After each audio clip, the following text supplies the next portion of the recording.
shirtless, a Marlboro light clutched between two fingers as it smolders uncomfortably close to his temple, looks as if he has something heavy he wants to get off his chest. Like a person attending his first Alcoholics Anonymous meeting, he seems at once eager and apprehensive. "Hi, my name is Josh. I live in North Carolina, and I voted for Donald Trump," he begins, in a tone of abject resignation. He cocks his head and rolls his eyes. "My bad, fam," he apologizes. "Not my proudest moment. I will not be voting for him again."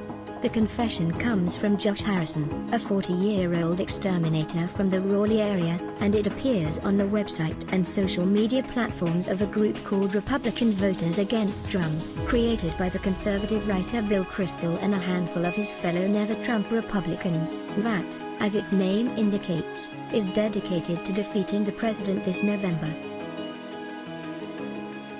Toward that end, the group has curated an online collection of more than 500 selfie videos from Republicans, many of whom voted for Trump in 2016 and all who plan to vote against him in 2020.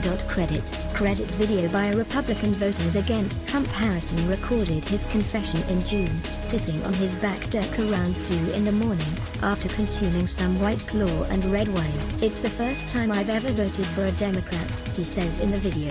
"But if Joe Biden drops out and the DNC runs a tomato can, I will vote for the tomato can, because I believe the tomato can will do less harm than our current president." When Harrison sent the video, unsolicited, to VAT, he felt as if he were shouting into a void. But since VAT posted the video online, it is being viewed more than 1 million times on the group's Twitter account, seen more than 100,000 times on its YouTube channel, and received plenty of media attention. The Never Trump Republican advertising space is a crowded one this campaign.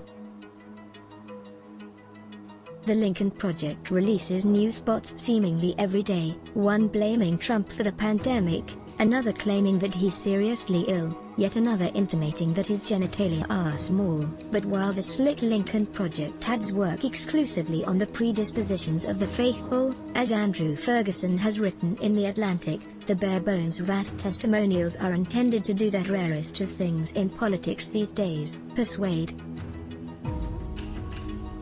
And the method VAT has chosen to persuade Republicans to vote against Trump is an interesting one. These videos are the group's attempt to help create a permission structure for voters to act in ways they never expected.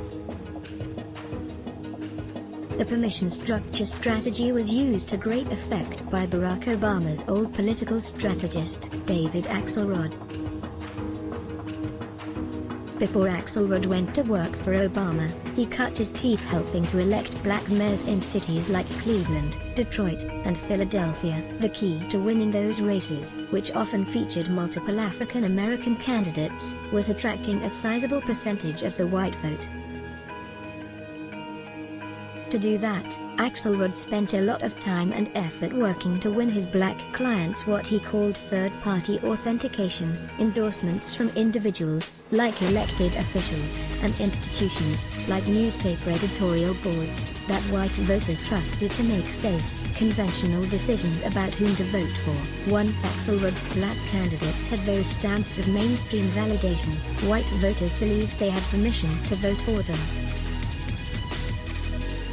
Axelrod's track record of selling black candidates to white voters is a big reason Obama hired him to run his 2004 Senate campaign in Illinois. In that race, Axelrod planned to use Paul Simon, a former Illinois senator, as a third-party authenticator, but Simon died, suddenly, before he could make an official endorsement.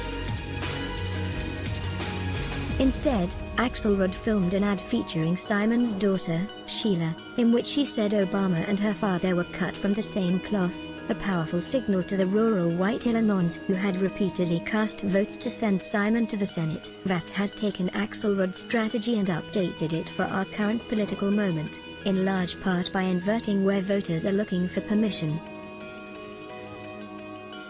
The group isn't seeking third-party authentication from conservative institutions, or notable politicians, or decorated military officials, or even former members of Trump's administration. Republicans' loss of faith in precisely those people is why they voted for Trump in the first place. Instead of Mitt Romney or the Weekly Standard in exile or William McRaven or John Bolton telling Republicans that it's okay to vote against Trump, Vat has turned to Tom from Arizona. "I've been a Republican all my life, and this November, I'm voting for Joe Biden for president." Kelly from Florida: "Biden has my vote because we need to do whatever we can to get that monster out of the White House." And Josh from North Carolina: "To grant permission." Scrolling through the testimonials on Vat's website, the message to Biden-curious Republicans is clear: you are not alone. That sense of belonging, after all, was part of what propelled voters into Trump's corner in 2016. They may not have seen many elected officials or eminences greasers getting behind Trump, but they didn't need to. It was enough to see their friends and neighbors, or people who looked like their friends and neighbors, packing airplane hangars or lining up outside arenas. Those crowds signaled to potential Trump voters that the outre reality TV star they liked watching in the debates, the one all the pundits dismissed as a novelty act, was, in fact, a realistic candidate to support. As Axelrod's career attests, this kind of social permission isn't a rare thing to try to offer voters. It's fascinating, though, to watch it happen at a moment like this. Americans find themselves seeking permission for a lot of actions these days, like abiding by, or flouting, mask requirements and sending, or not sending, their children to school. Things once viewed as inconceivable are now unavoidable, things once taken as givens are now in doubt. Unfamiliarity of the moment has also made its political possibilities seem endless, ranging from drastic public health and economic measures to aggressive changes in policing. When everything is abnormal, social guidance becomes all the more powerful. That reassurance is what Vat is trying to provide. In an era of extreme polarization and negative partisanship, one in which political allegiances are determined less by affection for one party than by hatred of the other, the notion of the Republican voting for Biden feels aberrant. But there's so much aberrant about America right now that nothing, presented in the right voice by the right messenger, seems especially outlandish. Not even voting for a tomato can. Let's block ads. Why? Show your love for him. Click the link in description. Thanks for watching.